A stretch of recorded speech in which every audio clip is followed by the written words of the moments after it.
Good to see you in a new video on Betrayal Wife Tales. Today I'm going to tell you an interesting story of our subscriber. I'm Henry, 38 years old, and my life was turned upside down the day I discovered that my wife, Lily, wasn't exactly who I thought she was.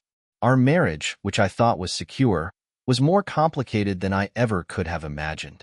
Lily and I had been together for almost 15 years, married for 10, and for most of that time, I truly believed we had a solid, unbreakable bond. Together, we'd built a life around our shared values, dreams, and goals, or so I thought. This illusion came crumbling down when I found out Lily had a side of her I never knew, and it involved a betrayal so deep, it would change everything I believed about love, loyalty, and trust. It started innocently enough, or at least, it seemed that way in hindsight. Lily had recently started working as a project manager for a local nonprofit, which I thought was perfect for her. She's always been incredibly compassionate, driven by a deep sense of purpose, and the job seemed like a great fit. It allowed her to make a difference in people's lives, and I was genuinely proud of her. I'd seen her pour herself into her work, coming home with stories of the lives she was impacting. It was inspiring, and I admired her for it. But looking back, I missed the subtle signs that things weren't quite as they seemed. A few months into her new role, Lily began mentioning a colleague, Trevor, here and there. According to her, Trevor was an essential part of the nonprofit's success, someone who understood the cause as deeply as she did and shared her enthusiasm. I didn't think much of it at first. After all, it's normal to bond with coworkers, especially when they're passionate about their jobs. But gradually, her mentions of Trevor became more frequent, almost woven into our everyday conversations. Trevor had the best idea today, she'd say. Or, Trevor was so supportive when we hit a... It was subtle, but I noticed it, and each time, I felt an uncomfortable twist in my gut. Still, I brushed it off. After all, we were happily married, right? I trusted her, until my world was shattered by a single unexpected encounter. One evening, as I was pulling into our driveway, I noticed a car parked a few houses down, one I didn't recognize. It wasn't anything remarkable, just a silver sedan, but something about it made me take a second glance. Shrugging it off, I went inside, assuming it was just a neighbor's visitor. Lily was in the kitchen, scrolling on her phone, and greeted me with a quick smile before going back to her screen. But something felt off. It was small, almost imperceptible, a slight distance in her eyes, a distraction in her voice as we talked about our day. Over dinner, I casually asked about her day, and sure enough, Trevor's name slipped into the conversation again. She went on about a new initiative they were working on and how he'd been instrumental in getting it off the ground. I couldn't shake the feeling that something was wrong. That night, as we lay in bed, I couldn't stop thinking about Trevor. I trusted her, but a nagging voice in my head told me something wasn't right. In a rare moment of weakness, I decided to check her phone. I knew her passcode, something we'd both shared without hesitation years ago. She was asleep, and I quietly picked up her phone from her nightstand, hands trembling. I kept telling myself that I wouldn't find anything, that I was just being paranoid. But what I discovered would haunt me for a long time. Scrolling through her messages, I found a thread between her and Trevor. At first glance, it seemed harmless. Work-related messages, some jokes, the occasional late-night chat. But as I read on, the tone shifted. There were moments that felt little phrases like, "You're my rock," and "couldn't have gotten through today without you." They were emotional, personal, and had crossed boundaries I didn't even realize existed. My heart pounded as I continued reading, feeling like I was intruding on a part of her life I had no business seeing. Then I came across a message that changed everything.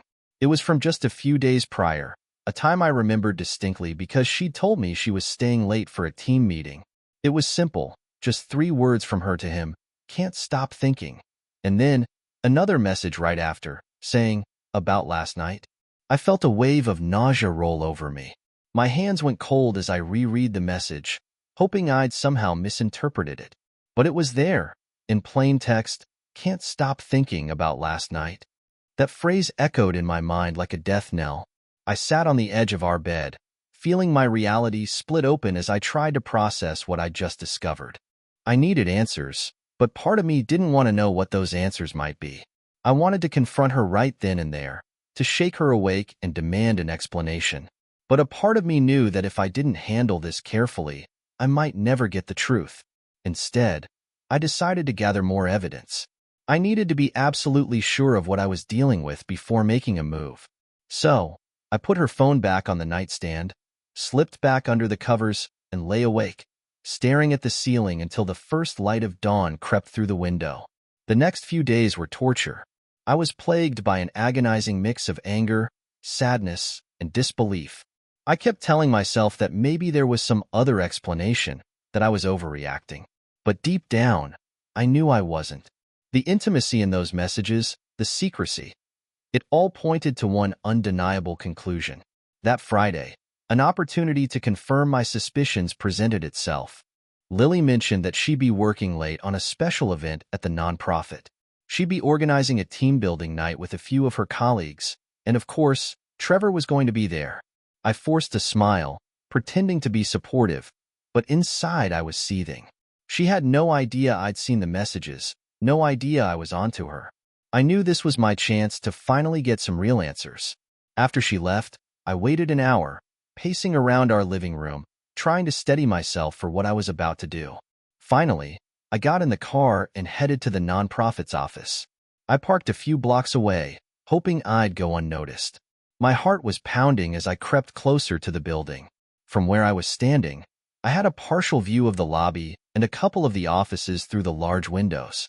I waited, feeling both pathetic and desperate, hoping to catch a glimpse of what was really happening. An hour went by, then another. I was starting to think maybe I was wrong, that this was all some terrible misunderstanding, when I saw them. Lily and Trevor walked out of the building together, laughing, her hand casually resting on his arm as they strolled toward the parking lot. I felt a bitter pang of jealousy twist in my chest. She looked happy, more relaxed than I'd seen her in months. They reached Trevor's car, and I watched in horror as she leaned in close, their faces inches apart. At that moment, something inside me snapped. I took out my phone, snapped a few pictures of them together, and then, in a surge of impulse, I stepped out of the shadows and walked straight toward them. They didn't see me until I was almost upon them. Lily's face went pale the second she saw me, her eyes widening in shock. "Henry," she stammered, her voice barely a whisper. Trevor took a step back, clearly caught off guard, but I didn't even acknowledge him. My focus was entirely on Lily, the woman I thought I knew, the woman who had been hiding a part of her life from me. "Working late, huh?" I said, my voice shaking with barely contained rage. "Is this part of the team-building exercise?" I waved my phone at her, showing her the picture I'd just taken of the two of them. Lily's face contorted with a mixture of guilt and panic. "Henry, I can explain," she said, reaching out toward me. But I took a step back, refusing to let her touch me. "Oh, I'm sure you can," I said, my voice cold. "I just don't think I want to hear it." Trevor, still standing there awkwardly, opened his mouth to speak, but I cut him off with a glare that silenced him instantly. Without another word, I turned and walked back to my car, leaving Lily and Trevor standing there in stunned silence. I drove home in a daze, my mind racing with questions and emotions I couldn't even begin to untangle. What was I supposed to do now? How was I supposed to move forward, knowing that everything I believed about my marriage was a lie? Back at home, I sat in the darkness of our living room, waiting for her to return. Hours passed, and when she finally walked through the door, she looked defeated, her shoulders slumped, her face pale and drawn. "Henry," she began, her voice barely above a whisper. "Please let me explain." "Explain?" I said, laughing bitterly. "Explain what? How long has this been going on, Lily? How long have you been lying to me?" She hesitated, looking down at her hands. "A few months," she admitted quietly, "but it wasn't supposed to mean anything. It just happened." I shook my head, disgusted. "Don't give me that. You don't accidentally end up in someone else's arms. You chose this, Lily. You chose him." Her eyes filled with tears, and she tried to reach out to me again. "Henry, please. I love you. I made a mistake, but it's you I want. I don't want to lose you." I stared at her, feeling a mix of anger, hurt, and betrayal. "I don't even know who you are anymore," I said, my voice hollow. "I can't believe I've spent the past 10 years of my life with a woman who could betray me like this." We spent the rest of the night arguing, rehashing every detail of her affair. She swore it was just an emotional connection that had spiraled out of control, that she'd never intended to hurt me. But none of her words could undo the damage she'd done. As dawn broke, I told her I needed time to think, to figure out what I wanted to do next. She agreed, promising to give me space, though I could tell by the look in her eyes that she was terrified of what that might mean. Over the next week, I struggled to come to terms with what had happened. Part of me wanted to forgive her, to try and rebuild our life together. But another part of me, a darker part, was consumed by a need for revenge. I didn't just want her to feel guilty.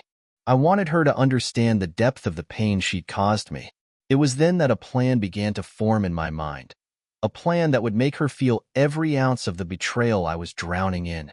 But to carry it out, I'd need patience, and I'd need to play my cards just right. In the days that followed, Lily tried to act like everything was normal, but there was a tension between us that was impossible to ignore.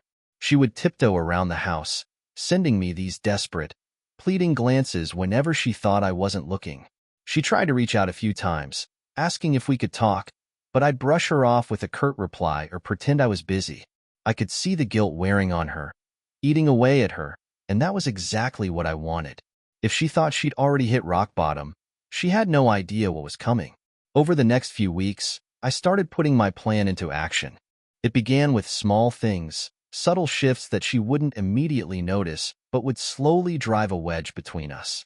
I stopped doing the little gestures that I knew she appreciated. The morning coffee I used to bring her in bed, the affectionate texts I used to send her during the day, the way I'd listen to her talk about her day with genuine interest.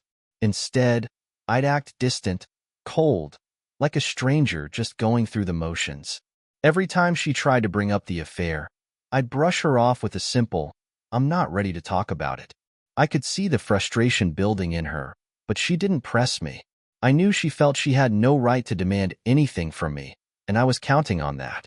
Then came the next phase of my plan. If Lily thought she could betray me without consequences, I was going to show her just how wrong she was. One night, about a month after I'd confronted her, I casually mentioned that I'd reconnected with an old friend, Sarah, from college. The truth was, Sarah was a close friend from years back, someone I drifted apart from after getting married. But Sarah was still single, and, from what I'd seen on social media, she hadn't settled down. The idea of reaching out to her hadn't crossed my mind until recently, but now, with everything that had happened, it seemed almost poetic. When I mentioned Sarah, I saw a flicker of unease pass over Lily's face, though she tried to hide it. I could tell she was on edge, that she didn't like the idea of me reconnecting with a female friend, especially one she didn't know. But she kept quiet, probably because she felt she didn't have the right to question me. After all, she'd been the one who'd stepped out of our marriage, not me. Over the next few weeks, I made a point of casually bringing up Sarah in conversation. I'd mentioned that we'd been messaging each other, that we were planning to grab coffee, that we'd been reminiscing about the old days. Lily would nod and smile, but I could see the jealousy simmering beneath the surface. She was trying her best to act unfazed, but I knew her too well. She was bothered, and that was exactly what I wanted. One Saturday, I finally arranged to meet up with Sarah. I could see the apprehension in Lily's eyes as I got ready to leave, dressed in my best shirt, a spritz of cologne she hadn't smelled in years. "Where are you going?" she asked, her voice trying to sound casual. "Just grabbing coffee with Sarah," I replied, not meeting her gaze as I straightened my collar in the mirror. "We've been meaning to catch up for a while." She hesitated, as if she wanted to say something, but instead just nodded, her lips pressed into a tight line. As I left, I could feel her eyes on me, a silent accusation hanging in the air. But I ignored it, shutting the door firmly behind me. Meeting up with Sarah felt like a breath of fresh air. We spent hours reminiscing about old times, catching up on each other's lives, and for the first time in weeks, I felt a glimmer of happiness, of lightness. She'd always been beautiful, and I could tell by the way she smiled at me that there was still a spark between us. I hadn't expected it, hadn't planned for it, But there was an undeniable chemistry that we'd never acted on back in college. We'd both been seeing other people back then, so it had never gone beyond friendship, but now things felt different. After that, Sarah and I started meeting up regularly. It was innocent at first, just coffee, the occasional lunch, but as the weeks went on, I found myself opening up to her in ways I hadn't anticipated. She was easy to talk to, compassionate, and, most importantly, she wasn't holding any secrets. I didn't tell her about Lily's affair, but I hinted at the distance between us, the tension that had crept into our marriage. Sarah seemed to understand without needing all the details, and that understanding was a balm to my wounded pride. At home, I could feel the shift in Lily. She grew more anxious, more desperate for reassurance. She started trying harder, cooking my favorite meals, planning little date nights, anything to win me back. But I kept her at arm's length, watching as she twisted herself into knots trying to regain the affection she'd thrown away. One evening, I could feel her gaze on me as I texted Sarah from across the room.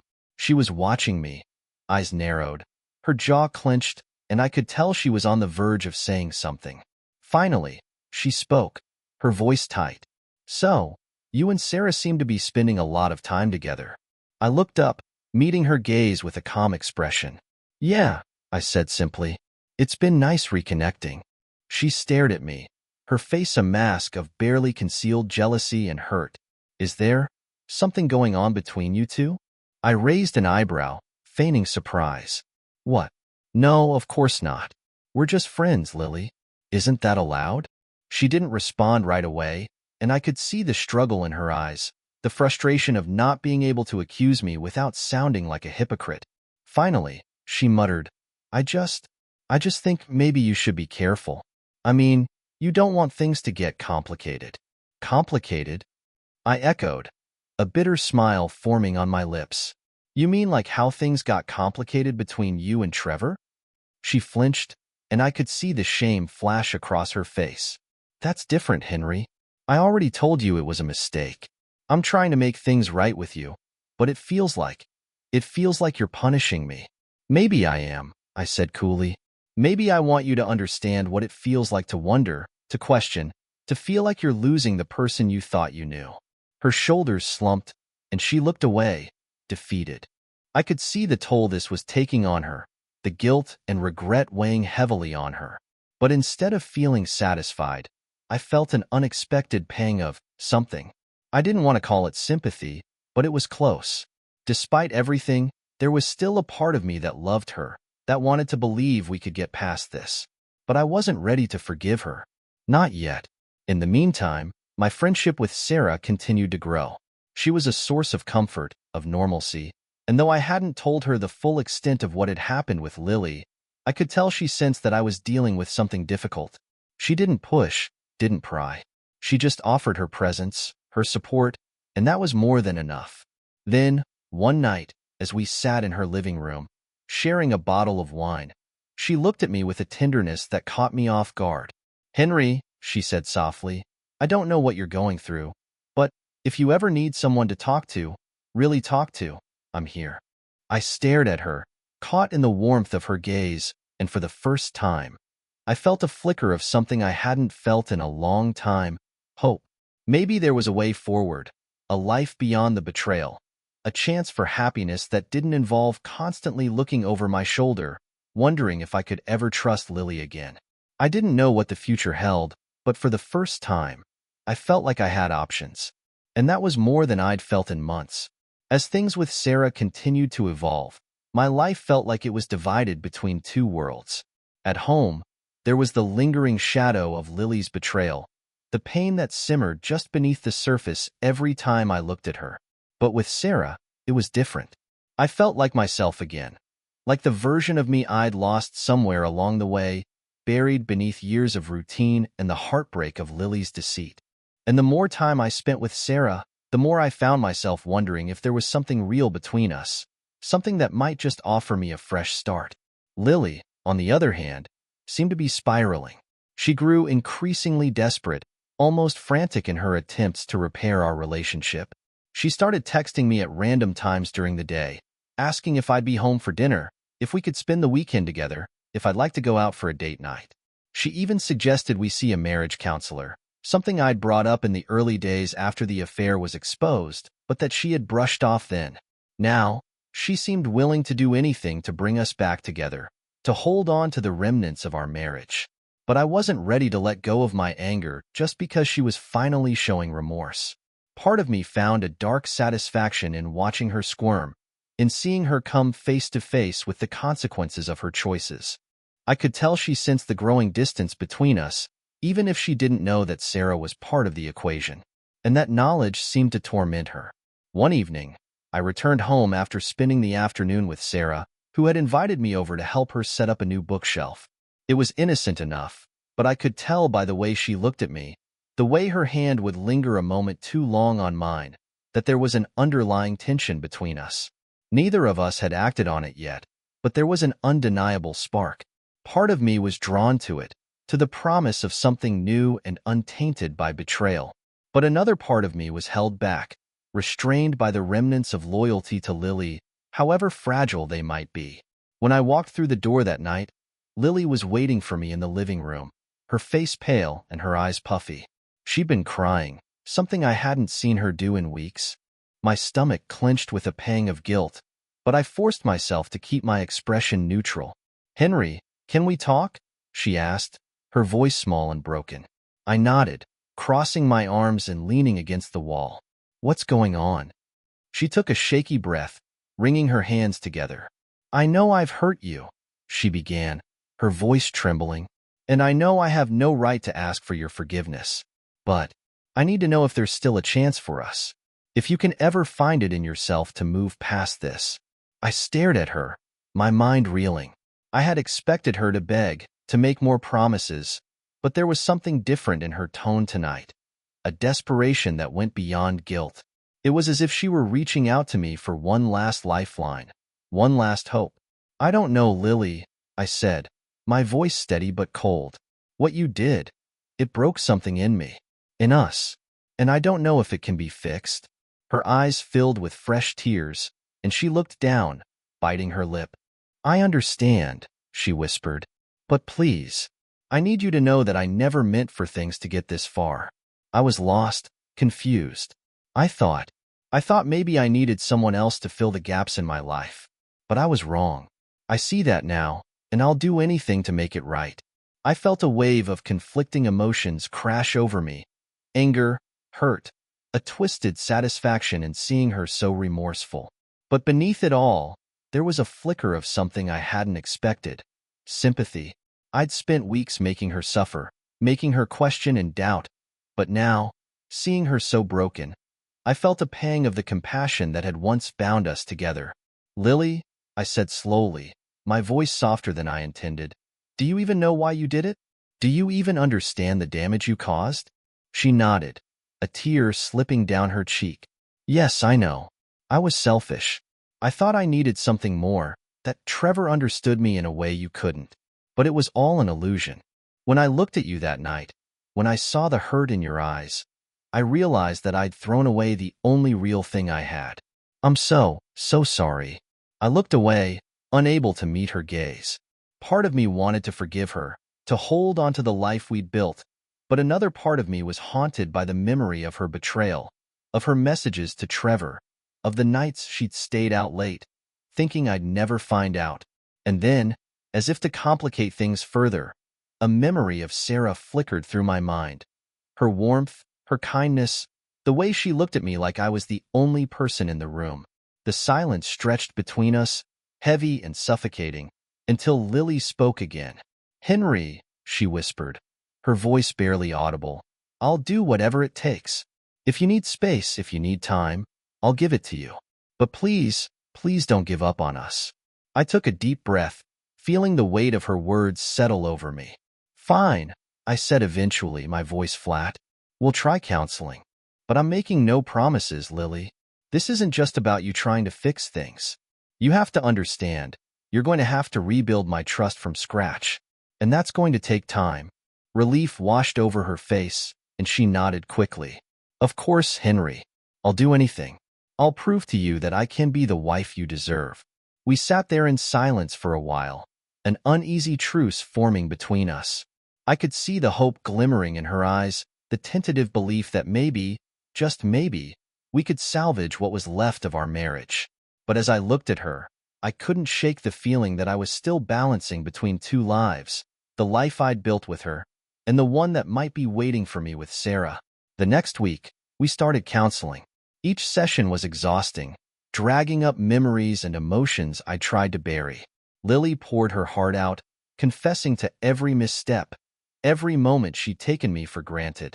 She spoke about the loneliness she'd felt, the disconnect she'd convinced herself was my fault. But as we dug deeper, as we dissected every moment of our marriage, something unsettling came to light. One afternoon, about 3 sessions in, the therapist asked Lily what had first attracted her to Trevor. Lily hesitated, glancing at me, her face flushed with shame. He reminded me of someone, she murmured, looking down. Who? I demanded, my stomach twisting. She paused, her face pale. You. The words hit me like a punch to the gut. She went on to explain how, in the early days, Trevor had reminded her of the man I used to be, the attentive, passionate, carefree person she'd fallen in love with. She said she'd been searching for a version of me that she'd felt had been lost, a version that Trevor had mimicked in all the worst ways. The revelation stunned me. I'd expected betrayal, selfishness, even indifference. But to hear that she'd been looking for a shadow of me in someone else, it left me reeling. I realized then that maybe I hadn't just lost her. Maybe, over the years, we'd both lost each other, piece by piece, too blinded by routine to see the cracks forming beneath the surface. After that session, we drove home in silence, each of us deep in thought. That night, Lily lay beside me in bed, her breaths slow and steady as she drifted into sleep. But I couldn't rest. I stared at the ceiling, my mind a chaotic swirl of emotions. Part of me was exhausted, worn down by the weight of everything we'd gone through, the betrayal, the anger, the painful revelations in counseling. But another part of me felt lighter, like a burden had been lifted, as if the truth had cleared away some of the fog. I realized that, in some twisted way, we'd both betrayed each other. She'd turned to Trevor, and I'd turned to Sarah. Neither of us had been truly innocent. But now, we were standing at a crossroads, facing the choice of whether to rebuild or walk away. As I lay there, watching the faint light of dawn creep through the window, I made a decision. I was going to see this through to the end. Whether that end was a new beginning for us or the final chapter of our marriage remained to be seen. But for the first time, I felt like I was ready to confront whatever lay ahead, whatever truths we might uncover in the process. And whatever the outcome, I knew I'd be okay. Because, for the first time in a long time, I was taking control of my own story. With each counseling session, I felt the layers of our marriage peeling back, revealing things I wasn't sure I wanted to see. Every week, Lily would confess a new piece of her guilt, recounting moments when she distanced herself, times she convinced herself that her needs weren't being met. And though she was brutally honest, there were times I had to bite my tongue, restraining the urge to throw her words back at her, to remind her that she was the one who'd betrayed me.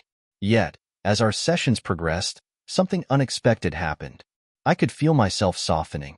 I wasn't ready to forgive her, but part of me started seeing her as more than just the woman who had betrayed me. I began to see her as a person who'd lost her way, who'd been grappling with her own disappointments and failures, even if it didn't excuse her actions. The counseling sessions forced us both to examine parts of ourselves we'd ignored for too long. But this newfound vulnerability also felt fragile, like any wrong move could shatter the delicate peace we were building. As if sensing this, Sarah pulled back a bit. We still met up occasionally, but the dynamic between us had shifted. She could tell that I was in a strange, in-between place, wrestling with feelings of anger and compassion, struggling to make sense of what I wanted. And in a way, her distance was a relief. It allowed me to focus on the mess in front of me without the added complexity of a budding relationship on the side. Still, Sarah remained a friend, a steady presence that grounded me, someone who understood that sometimes healing was messier than moving on. But then came a night that took everything I thought I'd understood and turned it upside down. Lily had been quiet that evening, unusually reserved even by recent standards. I assumed it was exhaustion from another grueling counseling session that afternoon, so I gave her space, preparing dinner while she sat in silence at the dining table, her gaze distant. Finally, after we'd eaten in silence, she cleared her throat, her hands twisting together in her lap. "Henry, there's something I haven't told you," she said, her voice barely above a whisper. I froze, my fork hovering midair. I looked at her, studying her face, the anxiety etched into her features. "What do you mean?" I asked, feeling a flicker of dread stir in my chest. She hesitated. Her eyes filled with a guilt I hadn't seen before, something that went beyond what we'd already uncovered.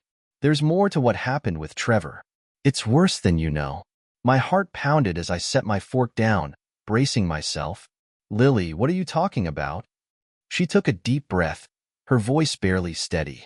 "The night you caught us outside the office, that wasn't just a one-time slip. I'd been seeing him for months, not just for work, but outside of work. We would meet up at his place. It was," her voice cracked, and she lowered her gaze, ashamed. "It was a full-on affair." A cold numbness washed over me. I'd known about the emotional affair, but the physical confirmation hit me like a sledgehammer. I'd suspected it, but hearing her admit it, confirming that this wasn't just emotional infidelity, but that she'd crossed every possible line. It was a betrayal that stung deeper than I'd prepared myself for. "How long?" I managed to ask, my voice tight. She swallowed, her hands trembling as she clutched her glass of water. "Almost 6 months. We started spending time together outside of work after the fundraiser in March. I didn't think it would go as far as it did, but I let it. I let it happen. I thought it would make me feel alive again, that it would fill whatever void I thought I had. But it was a mistake, Henry, the biggest mistake of my life." My chest tightened, my heart feeling as though it were being torn to shreds. I'd thought I was prepared, thought I could handle whatever truth she had to reveal. But this was beyond anything I'd imagined. And the anger that surged through me was like nothing I'd ever felt. I stood up, needing to move, to do something, anything to escape the suffocating weight of her confession. "You lied to me, over and over, for months," I said, my voice shaking. "You came home to me every night, looked me in the eye, and lied." She nodded, tears streaming down her face. I know I hurt you, and I'll never forgive myself for it. But I'm here now, Henry. I want to make things right. I'll do whatever it takes." But her words barely registered. All I could think about were the months of deception, the hours she'd spent with him while I'd been at home, oblivious, trusting her. And the memory of Sarah, her warmth and kindness, flickered through my mind. She'd been my escape, my refuge, someone who had treated me with respect and honesty. Part of me wanted to leave right then, to go to Sarah's and never look back. But I couldn't leave. Not yet. I needed to confront this, to face it head on. So I stayed, standing there, staring at the woman I thought I'd known, the woman who had shattered every vow we'd made. "Do you love him?" I asked, my voice barely a whisper. She looked up at me, her eyes wide with shock. No, Henry, I never loved him. I thought I wanted him, thought he filled something missing in my life, but it was all an illusion. It was never real. You're the one I love. You're the one I want." The words felt hollow, meaningless, like they'd lost all value. How could I believe her now, after everything she'd done? How could I trust anything that came from her mouth? "I need time," I said finally, my voice cold. "I need space to figure out what I want. Because right now, Lily, I don't even know who you are." She nodded, her face crumpling as she held back a sob. "I understand. Take all the time you need. I'll be here, waiting. I'll do anything to make this right, Henry. Anything." I turned and walked out of the room, unable to bear the sight of her any longer. I felt like I was drowning, my mind swirling with images of her and Trevor, the lies, the betrayal, the broken pieces of our life. And as I sat alone in the darkness, I realized that I was at a breaking point. The next morning, I called in sick to work and decided to meet up with Sarah. I didn't know what I was looking for, didn't know if I was seeking comfort or clarity, but I needed to be around someone who wasn't tangled up in lies. When I arrived, Sarah welcomed me with a warm smile, her eyes soft with concern. "Henry, you look like you haven't slept," she said, her voice filled with gentle worry. "I haven't," I admitted, sitting down heavily on her couch. I took a deep breath, the words tumbling out of me. She told me everything. She admitted it. She was with him for months, and I don't know what to do. Sarah sat beside me, placing a comforting hand on my arm. "I can't imagine how hard this must be for you, Henry. I'm so sorry you're going through this." Her kindness was like a balm, soothing the raw pain that had been gnawing at me since the night before. She didn't judge, didn't offer empty platitudes. She just listened, her presence steady and calming. After a while, she looked at me, her eyes searching mine. "Henry, I don't want to complicate things for you, but I need to be honest. I care about you. A lot. And I know you're going through something incredibly painful, and the last thing I want is to make it worse. But I need you to know that if you ever decide to move on, if you ever feel ready for something new, I'm here." Her words hung in the air, filled with an unspoken promise, a glimmer of hope that felt like a lifeline in the storm. I didn't respond right away, unsure of what to say. Part of me wanted to take her up on it, to walk away from the wreckage of my marriage and start fresh with someone who understood and respected me. But another part of me hesitated, still tangled in the complicated emotions that bound me to Lily. "Thank you, Sarah," I said finally, my voice soft. "I don't know what the future holds, but I'm grateful for you. You've been a friend when I needed one the most." She smiled, nodding in understanding. "Whatever you decide, I'm here. No pressure, no expectations. Just know that you don't have to go through this alone." I left Sarah's place that day feeling lighter, more grounded, though still haunted by the uncertainty of what lay ahead. I realized that I had choices that didn't have to be defined by Lily's betrayal or by the weight of our past. When I returned home that evening, Lily was waiting for me, her face hopeful yet cautious. I looked at her, feeling a strange mixture of anger, sadness, and the faintest glimmer of acceptance. I knew that whatever path I chose, it would take time, patience, and a resolve I hadn't realized I possessed. And as I stood there, looking into the eyes of the woman who had hurt me so deeply, I felt a sense of clarity wash over me. This was a turning point, the moment that would define the rest of my life. Whether I chose to rebuild with Lily or to let go and find something new with Sarah, either way, I knew one thing for certain. I would never be the same. The next few weeks were a strange, emotional limbo.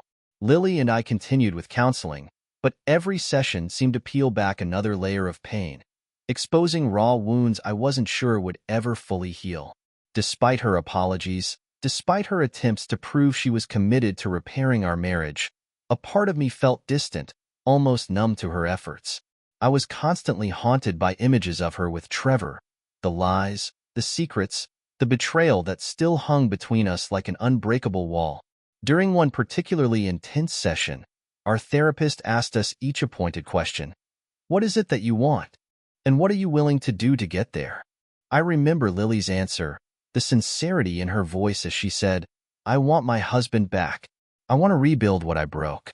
And I'm willing to do anything, to prove that I can be better, that I'm still the woman he fell in love with." Her words hung in the air, and I felt a twinge of something. Maybe it was hope, maybe it was pity, or maybe it was the faintest remnant of the love we'd once shared. But when it was my turn to answer, I found myself hesitating, unsure of what I truly wanted. I wanted healing, peace, maybe even a second chance at happiness, but I couldn't be sure if that happiness could exist with Lily anymore. And I couldn't deny the lingering thoughts of Sarah, her warmth, her understanding, and the quiet, simple possibility of a fresh start with someone who hadn't broken my trust.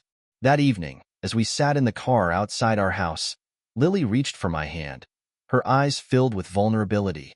"Henry," she whispered, "I know it's going to take time, but I believe we can get through this. I know I've hurt you in ways I can't ever fully make up for, but I want you to know that I'll never stop trying." I looked at her, and for the first time, I felt a deep, aching sympathy.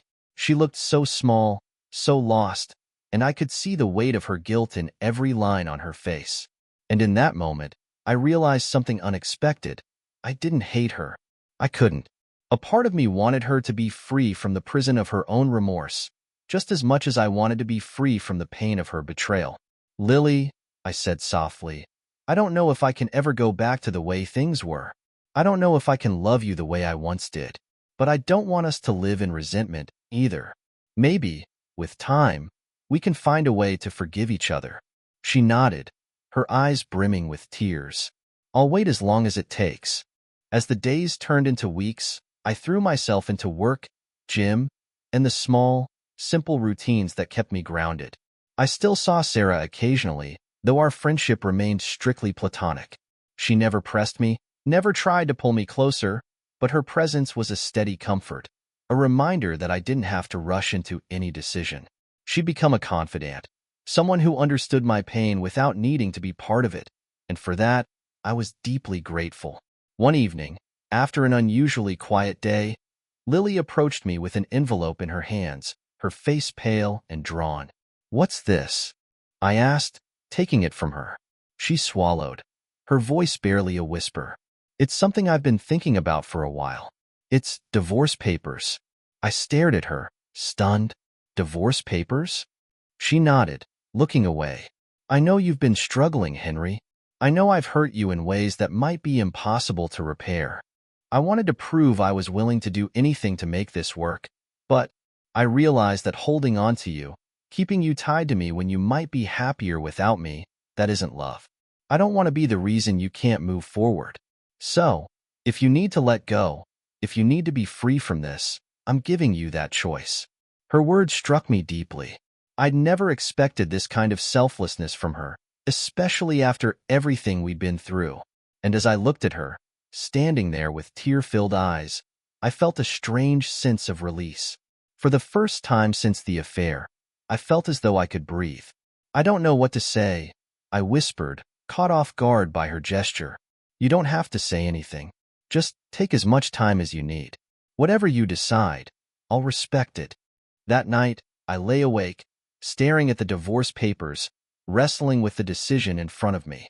I thought about everything we'd been through, every broken promise, every attempt at redemption, every painful truth we'd uncovered in those counseling sessions.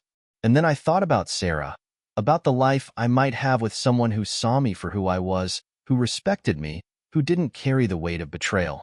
The decision felt impossible, like no matter what I chose, I would be giving up something precious. But in the end, as dawn crept through the windows, I realized that the answer had been there all along.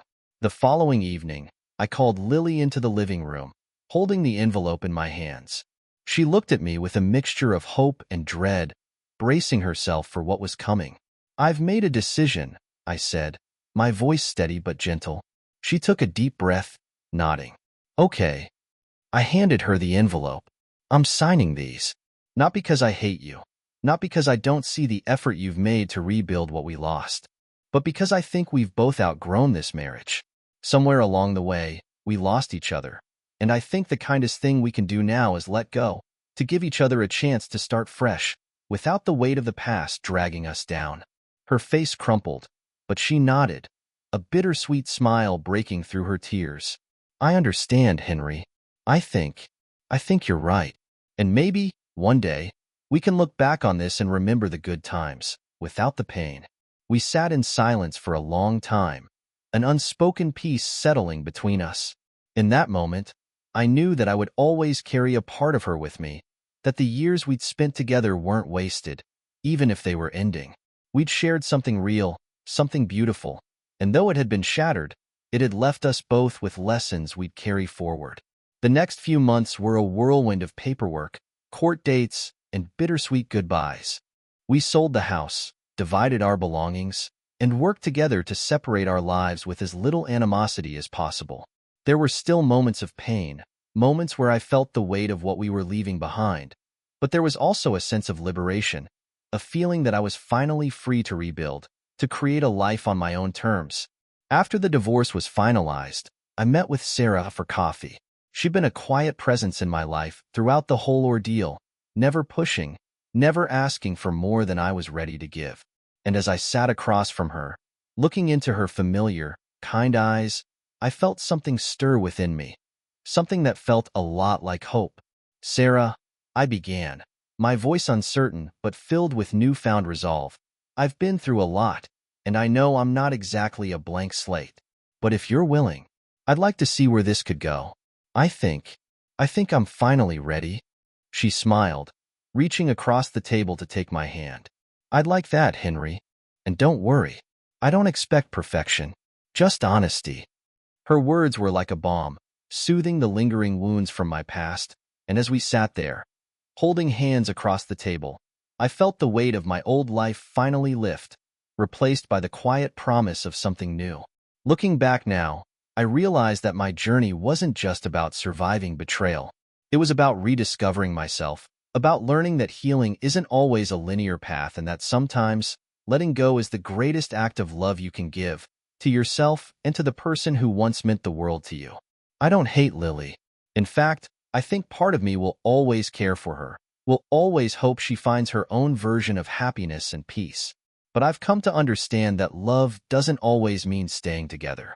Sometimes it means knowing when to walk away, when to leave the past behind, and when to give yourself permission to start again. And now, with Sarah by my side, I feel like I'm finally ready to move forward, to embrace the life that's waiting for me. One that isn't defined by betrayal or regret, but by the hope of something better, something real. It's been a long road, but I'm grateful for every step, every lesson, every hard truth I had to face. Because in the end, they brought me here, to a place where I can finally say, I am free.